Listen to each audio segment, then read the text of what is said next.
Good morning, MPC. Happy Monday. Nandito tayo sa Laging Handa Press Briefing. Today we have Cabinet Secretary Carlo Nograles with Assistant Secretary Vergere and Assistant Secretary Meñez. Good morning, sir. Secretary Nograles. Thank you, Yusek Rocky. To the members of the Malacanang Press Corps, friends from the media, and our foreign correspondents, at sa lahat po ng ating mga kababayan who have tuned in for this briefing, magandang umaga po sa ating lahat.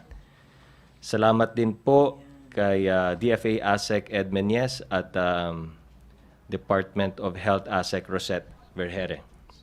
Nakasama natin ngayon upang magbigay linaw sa mga hakbang ng gobyerno upang maiwasan ang pagkalat ng COVID-19 virus. Today, we would like to focus on three areas with regard to government action in response to COVID-19. First is public health and safety. Second is the efforts undertaken to take care of our kababayan overseas. And third is our continued efforts to assess and minimize the impact of COVID-19 on our economy. First, we wish to assure the public that the Department of Health remains on top of a government-wide effort to monitor, identify, and contain potential COVID-19 cases. As of 9:30 a.m. of today, February 24, 132 patients under investigation are currently admitted in our hospitals, with 474 PUIs having been discharged after tests revealed that they are negative for COVID-19. As of today, let me stress that 2 of the 3 initial confirmed cases have already recovered from the disease, with 1 fatality. So if you take a look at it, there are really no confirmed cases as of today in our country because 2 have already recovered. With everyone's cooperation, we hope to maintain our continued success in preventing local transmission of COVID-19. Efforts to identify, track down, and properly screen all possible COVID-19 carriers continue, and we assure the public that we have more than enough testing kits on hand to test potential PUIs in the weeks to come. Be that as it may, the Department of Science and Technology is working with a medical center overseas that has agreed to collaborate with our Research Institute for Tropical Medicine, or RITM, in the development and possible use of a diagnostic test for detecting antibodies to COVID-19 virus. While purely for research purposes only, this testing procedure will enable us to more accurately determine past infections, as well as new or recent infections to COVID-19 from our collected samples from PUIs. Also, as mentioned last February 14, the Gen Amplified TM Rapid Test Diagnostic Kit being developed by Manila Health Tech Incorporated is completing all requirements for WHO validation. Preliminary documents have also been submitted to FDA, while a technology presentation to the advisory group on COVID-19 headed by DOH was conducted last February 21. As to the efficacy of virgin coconut oil in combating COVID-19, a leading proponent, an academician in one of our top universities, is actually spearheading this initiative, and the National University of Singapore has accepted to test VCO against COVID-19. We are now preparing sending samples of virgin coconut oil for testing within the week. Now, critical to preventing local transmission of COVID-19 is the activation of Barangay Health Emergency Rescue Teams, or BERTs, in all barangays in the country. We joined the Department of Interior and local government in directing local government units and chief executives to organize and deploy BERTs in all localities. This strategy was found to be effective during the SARS outbreak, so we have adopted the same mechanism to combat COVID-19. BERT units will play a key role in helping cities and municipalities monitor, report, and isolate potential COVID-19 cases in our communities. While government marshals resources to combat the threat posed by COVID-19, we would like to reiterate the need for everyone to take the necessary precautions to avoid spreading the virus. Gawin natin ang kailangang gawin para di tayo mahawa at di tayo makakahawa ng iba. Kung kayo po ay may sakit, may ubo, sipon at masakit ang katawan, magpatingin agad sa doktor para sigurado. In this light, we thank the Civil Service Commission for clarifying through Memorandum Circular Number 5 Series of 2020 issued last February 20 that the absence of public sector officials and employees during the 14 calendar days prescribed for self-quarantine, including those who were diagnosed with COVID-19 during the said period, shall not be deducted from earned leave credits. We appeal to the private sector to consider extending the same benefit to their employees. Now, as to our kababayans overseas exposed to the COVID-19 threat, and OFWs who want to come home from areas covered by travel restrictions, please be assured that your government is prepared to facilitate your repatriation consistent with current quarantine policies. In the case of the Filipino crew and passengers aboard the MV Diamond Princess, an estimated 400 plus of our kababayans will be repatriated as soon as they comply with the established quarantine protocols of Japan. Our previous schedule for repatriation has been moved and adjusted out of an abundance of caution to further safeguard the health and safety of our kababayans. The Japanese government has ensured that any affected Filipino is provided proper medical treatment and care in their hospitals and health facilities. And our government is working closely with Japanese health and foreign ministry officials to complete the quarantine protocols and repatriate our Filipino crew members and passengers as soon as possible. Just the same, we have tightened up our repatriation protocols to ensure that at every juncture of the trip, from pre-boarding to their onboard journey to disembarkation up to their 14-day quarantine in Athletes Village in New Clark City, they will undergo constant health screening and infection prevention.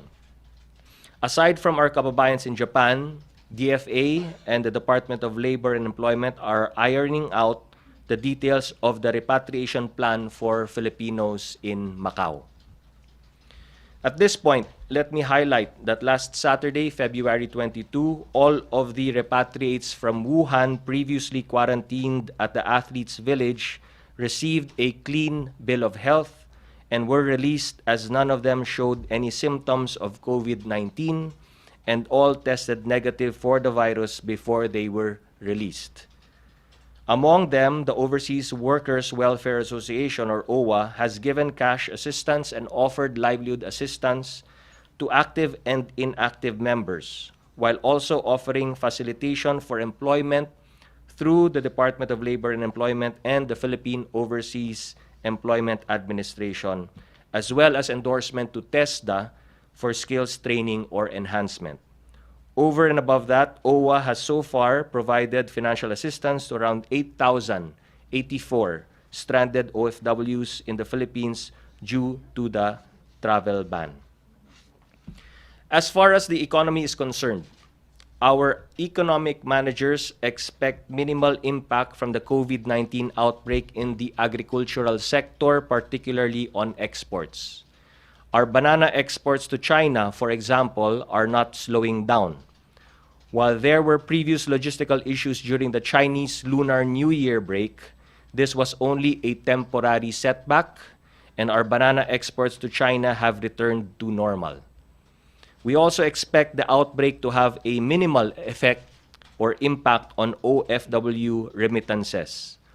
In terms of remittances, keep in mind that mainland China account for only 0.1% of total OFW remittances, while Macau and Hong Kong account for 0.4% and 2.7% respectively. In estimating the impact of COVID-19 on OFW cash remittances, the Department of Labor and Employment inputted the following assumption. First, full year 2020 growth rate assumption of overseas Filipino cash remittances of 3%. Number 2, full year 2020 cash remittances from China, including its special administrative regions, at 6.1%.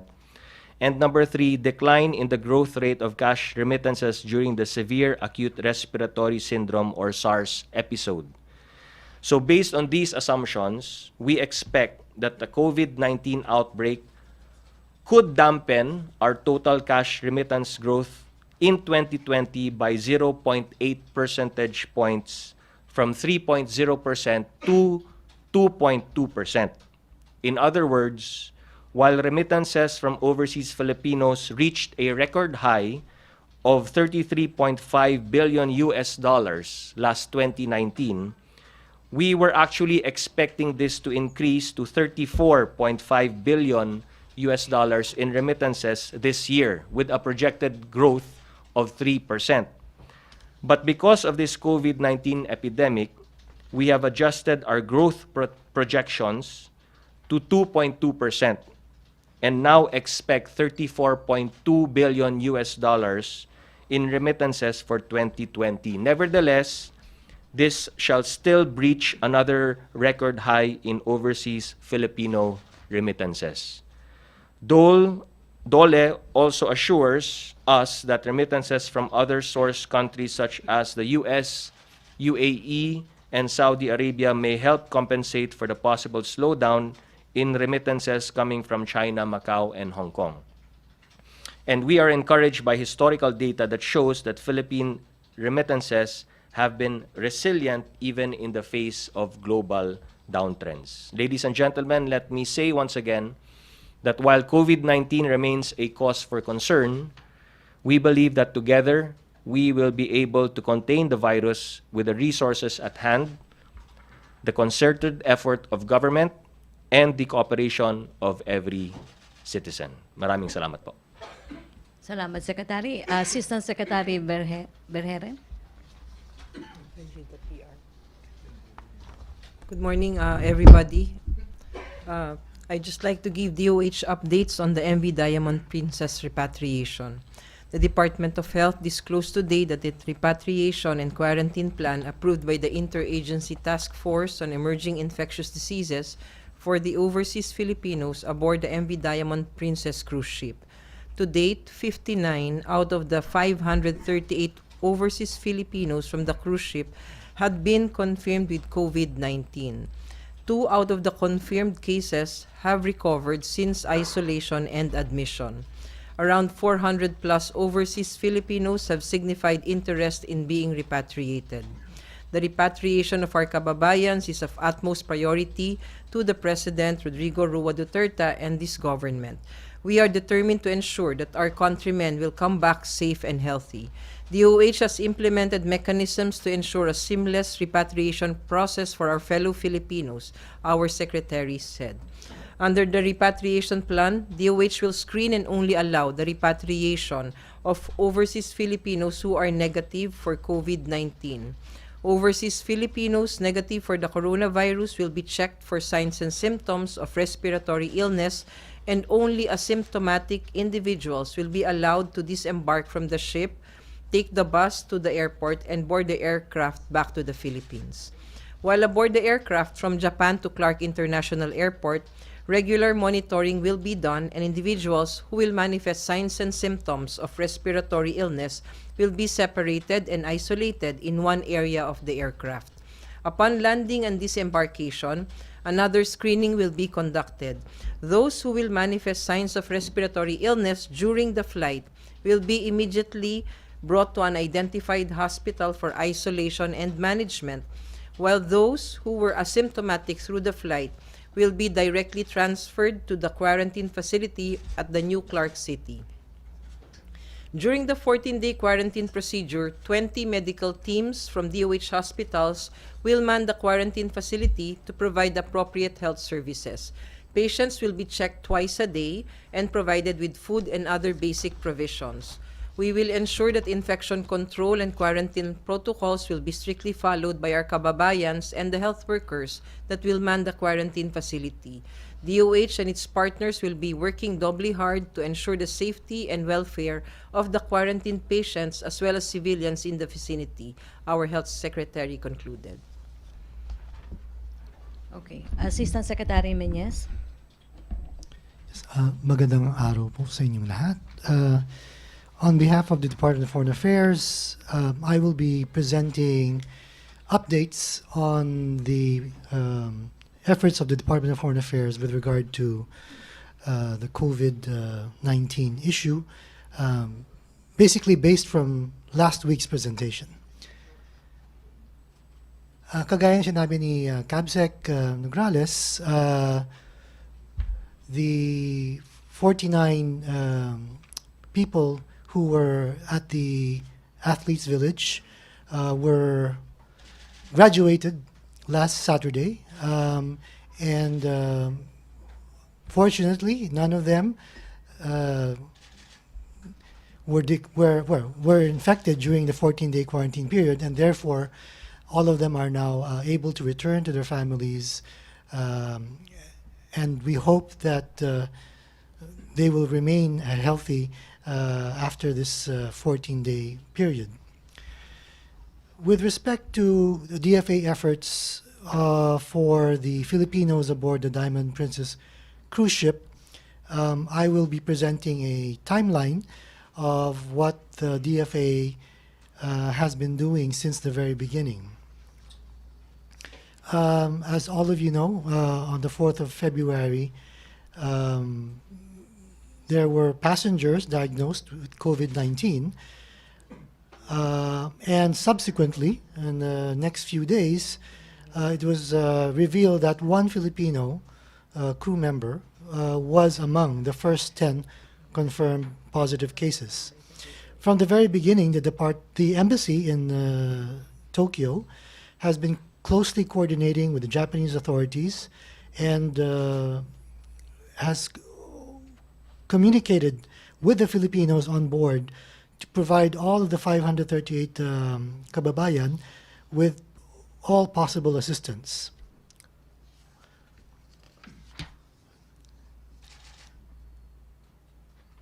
Hotline phone numbers and email contacts were provided to the Filipinos on board so that they could immediately and constantly communicate with the embassy for all their concerns and requests, and assistance in the form of food, medicine, masks, and other supplies were also provided by the Philippine Embassy to our kababayan on board. As you can see from the timeline, the numbers of Filipinos who have been considered positive for COVID have been constantly changing. As more and more tests results come out, it is clear that all of the affected Filipinos by this period, 7 February to 13 February, all of them were crew members. And the embassy continued to monitor and report to the Philippines about the conditions of the affected Filipinos. The embassy also started to visit the hospitals to speak to the doctors and social workers assigned to the Filipino patients in order to ensure that the needs of our Filipinos are being taken care of. And also, again, the Philippine Embassy continued to coordinate with Japanese government authorities with regard to the needs of the Filipinos. Succeeding days again revealed the numbers of Filipinos continue to increase. And the Japanese government was also trying to respond to this growing number. As you know, outside of China, the largest number of COVID positive people were on this particular ship docked in Yokohama. last week, more cases of Filipino crew members were discovered or the tests revealed that they were COVID positive. But at the same time, the first Filipino who was diagnosed as COVID positive had also recovered and in fact was released from the hospital.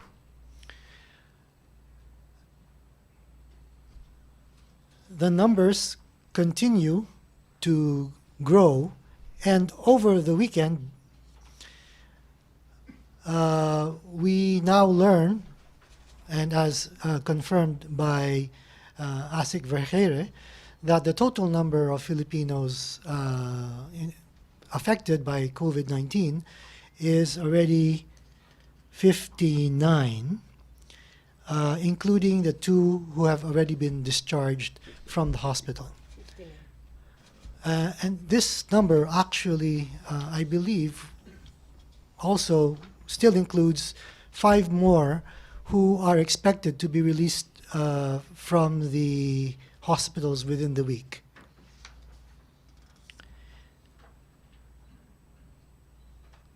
We have, over the weekend, as you just heard, that we were hoping to send them home earlier. However, the results of all the tests of the crew members were not yet ready. And therefore, as was mentioned, out of an overabundance of caution, it was decided to move the date of repatriation to early this week.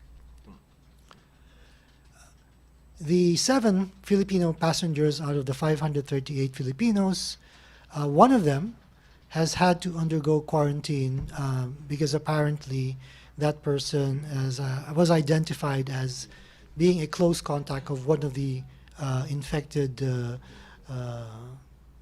persons on board. As I mentioned, all the crew members have been given the test, and we are just awaiting the results of that test. As to the question as to will there be Filipino crew members left on board, Princess Cruises has indicated that they may need to have some Filipinos crew members remain on board and ask essential crew to keep the ship shape. So we are still awaiting the final numbers of the total number of Filipinos who will be returning to Manila, hopefully by tomorrow.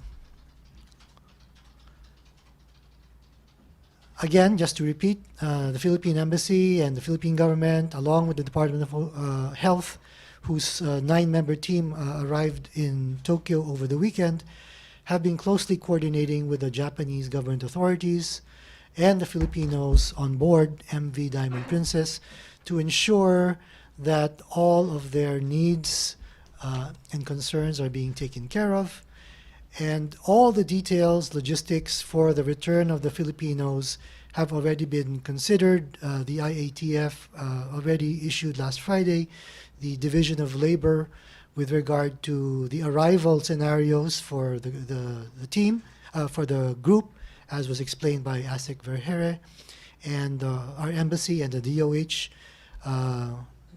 will be providing 9 doctors and 2 embassy personnel to accompany the group when they return to the Philippines. Part of the preparations for the return, and I think was explained by ASEC Vergere, is of course the provision of the necessary personal protective equipment to those who will be accompanying the group, as well as those who might be, feeling some symptoms of illness on board the airplanes.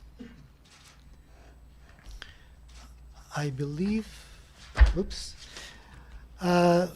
some slides on the reasons why we need to repatriate. As all of you are aware, other countries began repatriating their passengers even without the termination of the 14-day quarantine period on board. Since February 19, which was the end of the 14-day period, more countries have been trying to repatriate their countrymen as quick as possible. There are other nationalities who are part of the crew. Over half of the over 1,000 crew members were Filipinos, but there were also Indonesians and Indians. And therefore, those countries are also looking to repatriate their crew members within the next few days. As was explained earlier, we did want to send them home on Sunday, but due to the lack of the full results, it was decided to postpone the repatriation, and the same is true for the Indonesian and Indian crew members.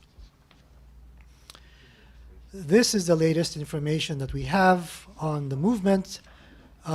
As you know, the situation is very fluid, both as to the numbers of those who may be considered COVID positive and those who may eventually return to the Philippines. And even as to the timing, these things are still, as of this very moment, still being worked out in Tokyo. So, thank you again. Maraming salamat po. Okay, thank you, Asek Menyes. Questions, MPC? Henry, Raymond, Mela, and Pia Denjinki. Secretary Carlo, yung medyo lilipat lang ako ng bansa. Korea ho, South Korea. Masyadong mabilis yung pagdami ng COVID-19 sa Korea. 763, kung di ako nagkakamali, yung pinakahuling report ng CNBC. Ano ang plano ng gobyerno sa ating mga kababayan doon at may plano ba tayo rin na magkaroon ng travel ban for South Korea, vice versa? Sa ngayon, wala pang desisyon, no? Pag-uusapan ito sa task force. Isa ito sa mga topics na pag-uusapan. I-assess natin yung situation at based on existing protocols natin, pati recommendation from the WHO, yun po yung magiging basis natin for making a decision, if ever, no? But ayokong pangunahan kung ano yung magiging decision ng task force. But rest assured na kasama ito sa mga pag-uusapan namin, kasama ito sa i-assess namin. And titingnan namin lahat ng mga existing protocols at recommendations. And then ultimately, pag nakapag-decision po ang task force, ay ibabalita namin agad. I hope wala pa naman, pero just in case, meron na hubang Pinoy na nadamay o kababayan natin sa Korea na naapektuhan itong COVID-19, Secretary? So far, based sa ating mga kasamahan mula sa DFA pati sa DOH, ay wala pa naman. But again, the DFA and the DOH and DOLE ay nakikipag-ugnayan sa ating mga counterparts dun sa South Korea para continuously ma-monitor natin yung situation doon. So ligtas pa yung mga kababayan nating Pinoy sa Korea sa ngayon? So far, ligtas pa naman. And I think the South Korean government is also doing everything that they can to contain the epidemic, no, and control the situation. Yes. Yes, idadagdag ko lang yun. Yung embassy natin sa Seoul, naglabas na ho ng advisory sa mga Filipino communities natin sa South Korea with some advice na, well, number one, of course, sundin yung mga patakaran ng Korean government with regard to how they should behave during this heightened alert that was issued. And meron din silang sinabi na as far as movements of the Filipinos, kagaya ng mga advice sa mga ibang Filipino communities in other parts of the world, ay yung lahat ng non-essential travel, kung pwede hong ilimita na lang ho, at huwag din ho siguro dumalaw sa mga malalaking public gatherings. And of course, to maintain the health procedures, kaya washing of hands and use of masks kung kailangan ho. So, insofar as the Filipino community in South Korea is concerned, meron na ho silang mga advisory from the Philippine Embassy at patuloy din naman yung pag-monitor ng condition. Alright, thank you. Raymond Tinasa, then Mela, Pia, and Jinky. Kay Asikit. So nabanggit nyo kanina na parang gusto ng MV Princess Diamond na may matira na Filipino crew. At papayag naman tayo. Actually, even before na in-announce yung essential crew, I think over 100 of our crew members, nagsabi na rin sila na they were willing to stay behind should it be required by the employer. Pero as the situation developed, mukhang ang Diamond Cruises mismo ang nagsabi na titignan namin kung sino lang ang kailangan na crew members na essential para patuloy ang pagtakbo ng ship, maintenance siguro, pero lahat ng hindi essential kailangan ng umuwi. So, yun nga yung numero na yun, hindi pa ho natin matukoy kung ano na yung final numbers. Kasi natanong ko yun kasi maraming mga international experts yung parang tumutulig sa doon sa pag-handle doon sa MV Princess dahil wala nga daw green zone o parang established safe zone na walang virus. So parang nandun lang sa loob yung so posible na kahit negative ngayon, bukas makalawa, matatamaan din yung kababayan natin. Well, perhaps yung mga health issues, Asik Verhere can answer that. Yeah. Sir, actually, this has been out yesterday when the Minister of Health from Japan was trying to apologize for some gaps in their measures because there were this number of passengers who were allowed to disembark without being tested. And it turned out that one of them turned out positive after being tested when she got home already. As to the circumstances within the ship, also in that issuance or article that came out yesterday, they have said that some of these crew members were allowed to do the functions like serving food, going and bringing these different provisions for the passenger. So the assumption now would be that all of them were exposed. That's why we're treating this as a very, very critical matter. That's why when they get here, even though they have finished already their 14-day quarantine aboard the ship in Japan, we are going to have the 14-day quarantine period also here in the Philippines. Thank you po. Okay. Mela, microphone please. Hi. Hello, hello. For Secretary Nograles po, Sir House Deputy Speaker Johnny Pimentel says that the Philippines is expected to lose about 1.2 million Chinese visitors due to the coronavirus outbreak. How are we preparing for this, sir? Well, number one, ina-assess natin yung numbers, no? As the situation progresses, no? Every month, tinitingnan natin yung numero. So, yung 1.2 million na yan, highly disputable yan kasi hindi naman natin alam kung gaano katagal ang magiging effect, no, ng COVID-19 at ng travel ban, no? So, hindi pa natin totally masasabi na abot tayo dyan. Just the same, if we assume for the worst, we'll have to make certain adjustments, no? Like, so saan tayo kukuha ng additional international tourists? That is what the Department of Tourism is working on, na hindi tayo maging dependent mula sa mga Chinese tourists. We have to market the Philippines as a tourist destination elsewhere, no? So we're looking at the western side of the globe at doon magkakaroon ng mga tourism promotions na gagawin ng Department of Tourism para hikayatin ang mga international tourists from that side of the world, no? Then again, also yung domestic tourism is something na totally pinupush talaga ng Department of Tourism, because this is one way for us to negate whatever potential losses we'll have in terms of international tourist arrivals because of the COVID-19. But again, ina-assess natin daily yan, monthly, tinitingnan din natin, and then we make assumptions and projections, tapos tinitingnan natin kung saan tayo pwedeng bumawi para hindi ganun kalaki ang maging negative impact in terms of tourism. But because we have a strong domestic market, kaya natin pinupush yung domestic tourism. Because with the minsan nakakalimutan ng ating mga kababayan, malaki din ang na ipapasok na economic activity ang domestic tourism. Not only it's national on the national sphere, but also in terms of even regional spheres. Malaki din yung potential at effect ng domestic tourism. Opo.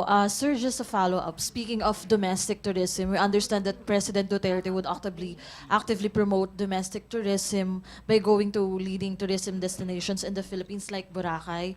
Sir, do we already have activities lined up for the President? Right now, nasa planning stage pa lang tayo, planning and coordination stage. So wala pa tayong final details, but we want to maximize kasi yung pag-visit ni Pangulo na hindi lamang siya purely for tourism purposes, but also kung ano pang mga activities na pwede natin maipasok sa kanyang pagbisita dun sa ibang like Cebu or Boracay. If there are other activities that we can have lined up also, more than just tourism activities, kung may mga turnovers na pwedeng gawin, kung may mga visitations na pwede siyang gawin para ma-maximize lang namin yung stay ni Pangulo. So all of that is being coordinated pa lang with the different government agencies. Pia? Kay Asik Verheri po. There are reports po that a Chinese medical expert has warned that even yung mga dating coronavirus patients who have recovered may still be able to transmit the disease. How is DOH assessing this information po, and how is this affecting our protocols in the Philippines? Yes, actually all the information that has been going around and being published in different countries, especially with their experiences from their patients, are all being studied. Now, was one of those articles that was published, I think, last week, where they are saying that there is this recurrence and all of these things. Lahat po ng mga nababasa natin at naririnig ngayon sa mga bawat artikulo in different countries, from different countries' experiences, are all being studied and validated. The WHO and the Center for Disease Control of the United States issues out accurate and well evidenced or well studied information. So ngayon, for now, the DOH, our government, gets our recommendations and guidance from World Health Organization. But if and when this happens, we are, of course, we should be prepared aside from the other factors that are of utmost importance when it comes to this disease. But for this recurrence and all, I don't think there are much evidence yet to support this claim of the Chinese people who have published this last week. Kay ASIC Menyes po, kay CABSEC, what about yung situation po sa Singapore and in Italy, kung saan mataas din yung number ng coronavirus patients? How are we monitoring the situation po? Well, right now, our foreign and health officials are coordinating with the respective foreign ministers also and health ministers dun sa iba't ibang bansa. Kasama din yung Singapore, kasama yung Italy. So, nandun pa naman yung close coordination ng ating governments, Philippine government, pati ng Singapore government. On behalf of the department, lahat nga ng mga reports of local transmissions, spikes in infections, are being closely monitored by the embassies closest to the areas. So one of the most important functions of our posts is really to determine kung may Pilipino na apektado or na-report na COVID positive or PUI, PUM. So we hope that with the transparent sharing of information by the governments involved, we will be able to provide accurate information to our health authorities here in the Philippines for advice as to how to respond to the needs of our Filipinos abroad. But in most cases, we really are dependent on the health systems of those countries in order to provide the first line of assistance. Ang mga embassy ho natin ay nagmo-monitor dahil wala naman ho kami mga doktor na pwedeng mag-practice in those jurisdictions. But since it is a public health concern, emerging international concern, then we are confident that the WHO and all the health authorities across the world are working together, sharing information in order to provide the best response to all people who are affected by this particular COVID-19. Cabsec, you mentioned that the interagency task force will be taking into consideration the recommendation of the WHO. But aside from that, sir, what will it take for the Philippine government to issue travel bans to other countries? Like, for example, sir, Singapore has reported a confirmed Filipino case of the COVID-19. Kasama po ba yun, sir, sa mga tinitingnan ninyo?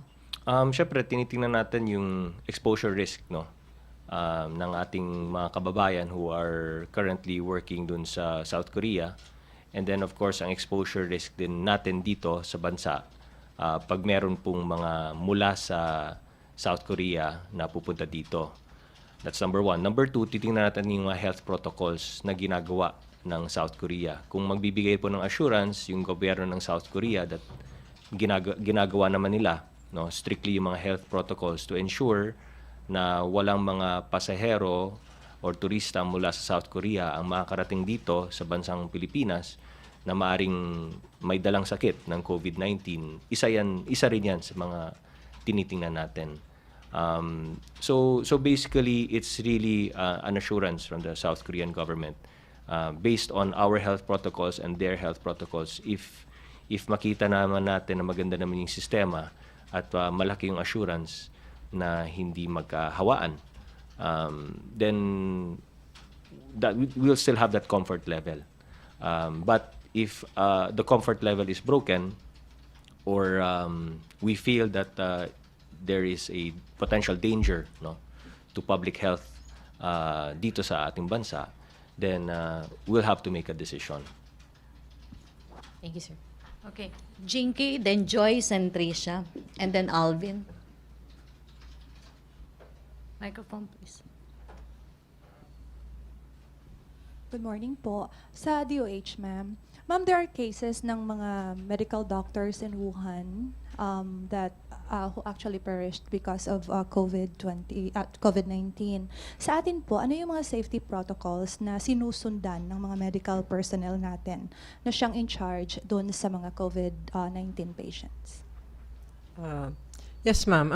We have these standard guidelines for infection control. These are procedures where all hospitals implement, and they also use this as part of the licensing and accreditation standards for all hospitals.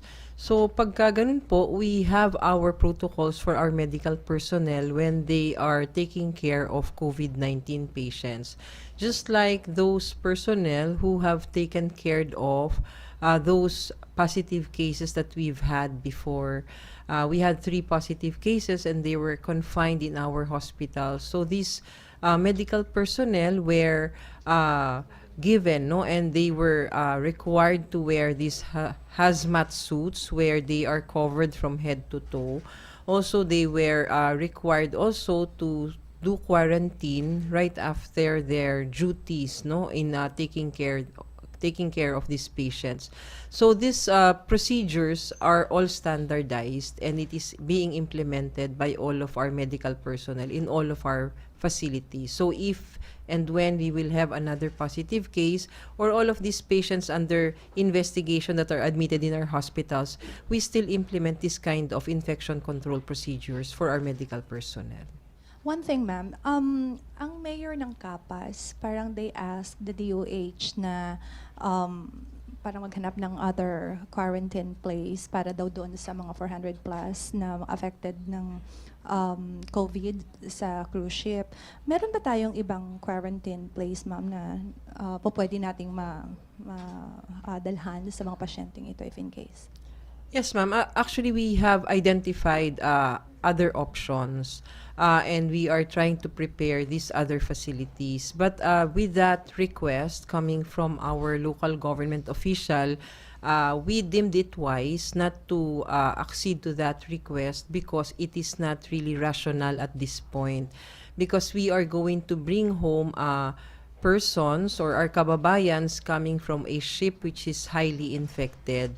So, distributing our kababayans into different sites or different facilities would increase the risk of us for further possible transmission of the disease. That's why we deemed it best and decided, and the interagency task force has decided that we just bring to one facility for this special circumstance. So, meaning hindi natin mapabibigyan si Mayor ng Capas, ma'am. For the moment, doon muna tayo. Sa ngayon po, we are treating this as highly critical, and we would want that all measures to prevent infection or transmission will be implemented. Okay, thank you, ma'am. Okay, mag-last three na ba tayo? Joyce, Trisha, Arian, and Alvin, and Mr. Wang. Sa DOH po, over the weekend, there were reports from international media suggesting that the incubation period of the virus could be longer than 14 days. Kasi sa Hubei province po, there was a 70-year-old man who was infected with the virus but did not show symptoms until 27 days later. So how is this case going to affect the protocols that we are implementing? Kasi as you've mentioned earlier, 14 days quarantine pa rin na sinusunod natin. Yes, ma'am. We've received this information. Daily, there would be accounts of the different experiences coming from patients or from other countries. And meron po tayong ginagamit na batayan, no? Because in this situation right now, there has been a lot of accounts where their incubation period was 9 days, incubation period of 19 days. And there was this study that we have that was issued where they have studied the different incubation periods of several patients, and this was published. And based from that, it still states that the 0 to 14 days is still valid as of this time. Also, we get our guide and direction or recommendations coming from World Health Organization and the Center for Disease Control of the United States still at this point have their working incubation period at 0 to 14 days. So we are also making sure that if and when we will be revising our guidelines because of all of these experiences from the ground, like a longer incubation period and all, that we are prepared. We're trying to prepare for that also. But for the meantime, what we advise our patients or our persons under monitoring, especially those being discharged from hospitals, that we still would monitor them 1 month, no? Na magpo-follow up. Like for those repatriates coming from New Clark City, those Wuhan repatriates, they were advised that our regional offices through our local governments would be still monitoring them for 1 month, follow up, and also anybody who exhibits signs and symptoms can always call the hotline, and also we have their numbers. We will be texting or calling them for follow-up.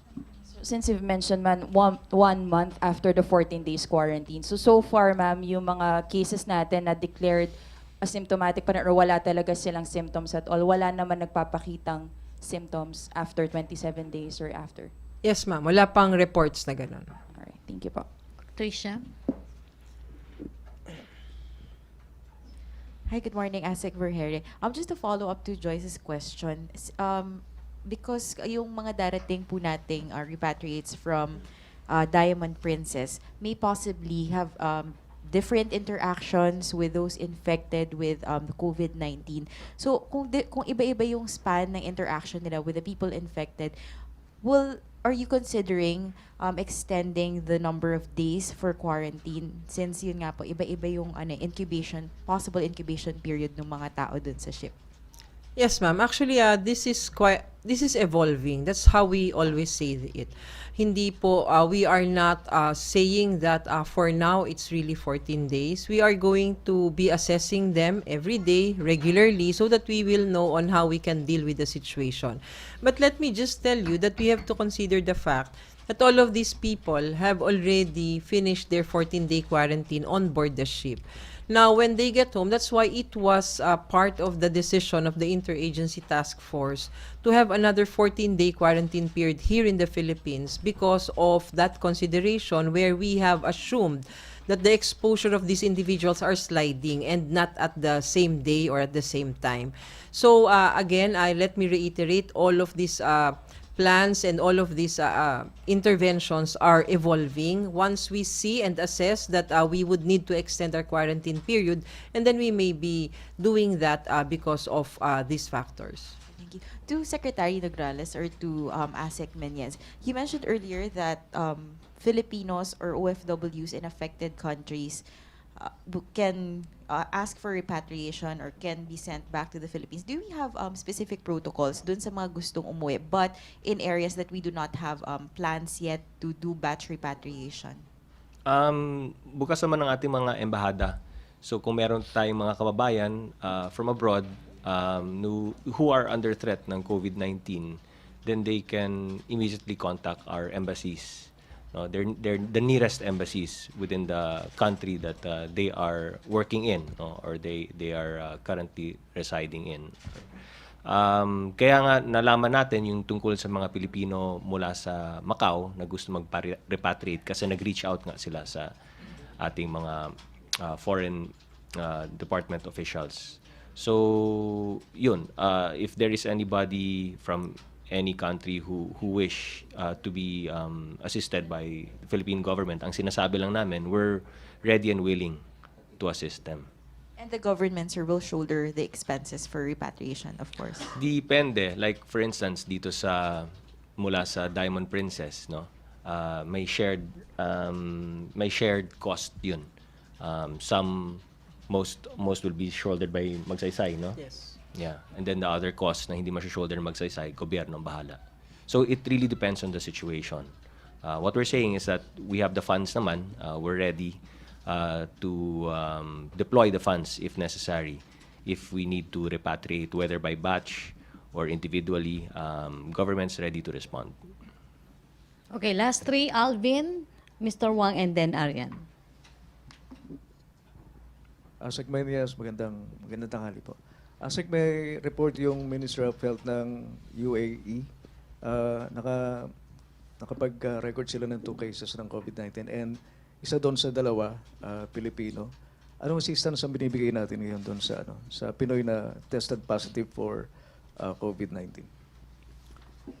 Kagaya ng sinabi mo, dalawa na ho ang Filipino natin sa United Arab Emirates na test positive for COVID-19. And kagaya ng ginagawa ng embassy natin in Tokyo, in Hong Kong, in our posts in China, they once they confirm yung nationality ng affected person, agad-agad ho nilang kinokontak yung government authorities, including the health authorities and the hospital where that person may be confined, to ascertain the condition of our kababayan. Kung pwede ho siyang kausapin by phone or by email, ini-establish ho yung communication lines para, as I said, lahat ng mga pangangailangan nila ay pwedeng mapagbigyan or matulungan ng embassy. In the UAE in particular, from what I understand, yung unang na-identify, mukhang stable naman yung condition niya. Yung pangalawang na-identify, mukhang nilipat to siya sa ibang health facility to provide better monitoring and evaluation, because as far as we are aware, parang hindi ho yata nag-i-improve yung condition nun. So the embassy is closely monitoring their health conditions and needs. Okay. Yung isa lang kay Asek Maria. Asek Maria, gaano po ba katagal yung recovery period ng tinamaan ng COVID-19? Mukhang madali lang naman siyang makarecover. Hindi po pare-pareho, sir. It's not the same. We had a patient, the very first COVID-19 patient here in the Philippines, who stayed in the hospital for, I think, 2 weeks or more because her test results will not turn negative. Because one of the criteria for us to discharge a patient and send them home are 2 negative results 48 hours apart. But some patients for COVID-19, after 1 day, they are already well, and when they get tested, they are already negative. So it's different for each individual. So there is really no definite number of days now that you can say that you get this disease and that it's going to resolve in this number of days. I can tell you about the experiences of our, what we have experienced with our patients here, that it really is not the same for each person. Okay, thank you, Alvin. Mr. Wang, microphone, please. Good morning from Chinese newspaper Guangming Daily. My question goes to Secretary Nograles. There are only 409 new confirmed cases in China. It seems like the situation has already under control. So can I get your comment on the Chinese government's effort to contain the COVID? And when do you think it's time to lift the travel ban against China? Thank you. We'll assess it on a regular basis, and usually our assessments are done almost every day. So when we assess the situation, we take a look at number of cases, the decline, if any, or the increase, if any. So all of these are taken into consideration when we monitor and assess our decisions on the matter. So including potential lifting of the travel ban will depend highly on the number of cases or the decline in cases. But obviously, I share the same sentiment with the entire world when we note the decline of cases in China, and we're very hopeful that this decline will continue.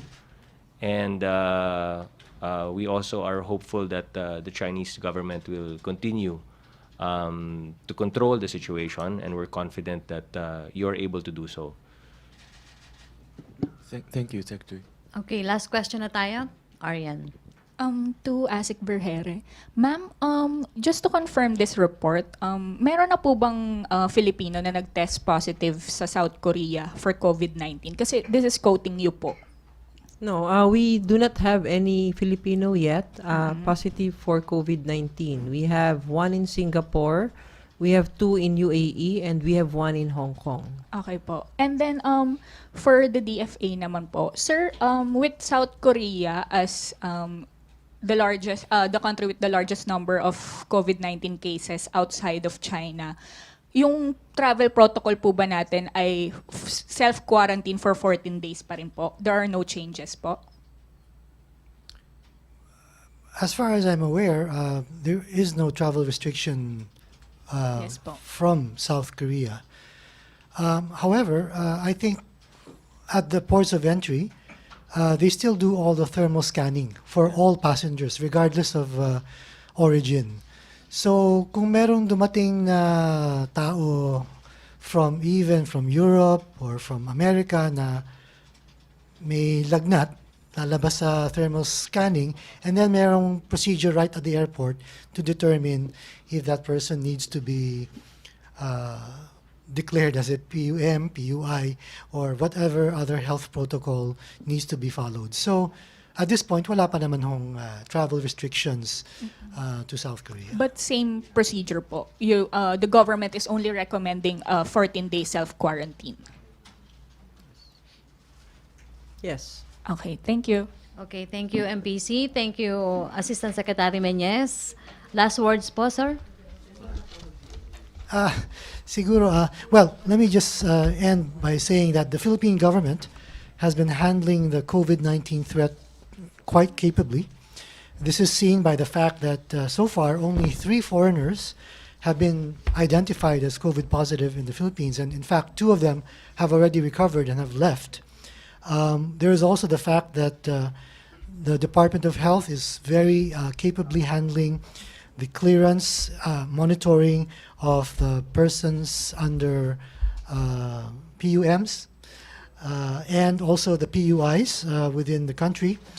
As Secretary Nograles also explained, we have even gone to the extent of preparing our local government units with the creation of the Barangay Health Emergency Response Teams, and the fact that the government agencies are closely coordinating and frequently meeting at the highest levels to keep the effects of COVID-19 to a minimum, both here in the Philippines and among our 10 million Filipinos abroad.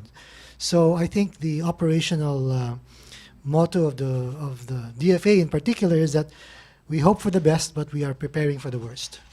Assistant Asek Vergere. Yes, ma'am. Just like to remind all of our kababayans that we just remain vigilant, we remain calm. We are not certain of anything right now because of the lack of evidences that would give us the exact nature of this disease. But what would be certain for all of us is that government is working hard to protect all our kababayans, to contain this disease, and hopefully we do not get this local transmission. So let us just remain to be vigilant. Please get only information from the official source, the Department of Health hotline, website, and also coming from our other agencies, Department of Foreign Affairs, the ILG. And we just want to, again, reiterate our recommendation that everybody practices our universal precautions so that we don't get sick or we do not transmit disease to other people. And also, let's remain to be healthy so that the disease will not catch up with us. Salamat po. Secretary Nograles. Yes, 3 things. Unang-una, patuloy pa rin yung ating whole of government approach, no, in handling the situation and the threats of COVID-19. So patuloy pa rin yung aming pakikipag-ugnayan sa iba't ibang mga ahensya at lahat ng mga decisions natin is based on this whole of government approach, taking a look at all aspects, no, of governance. Pangalawa, kailangan talaga natin ng citizen participation. No? We really need and ask for the continued support of our citizenry, ating mga kababayan, whether here or abroad. Kailangan namin yung ating pakikipagtulungan at pakikipag-ugnayan. Hindi magawa ng gobyerno ang lahat ng ito kung wala pong support mula sa ating mga kababayan, mga Filipino citizens. And number 3, of course, we'd like to thank media, no, because your role here is very crucial, and we will continue to engage you in when we have any announcements or advisories. We really need the media to be there to help spread the word, no? And let's spread the correct news. And media is very crucial in that. And again, ang panawagan namin is please do not spread fake news. Maraming salamat po. Thank you, Secretary Nograles. Salamat din kay PCAO Assistant Secretary Queenie Rodolfo and kay Director Pebbles Duque. Back to our studio sa Radyo Pilipinas and People's Television Network.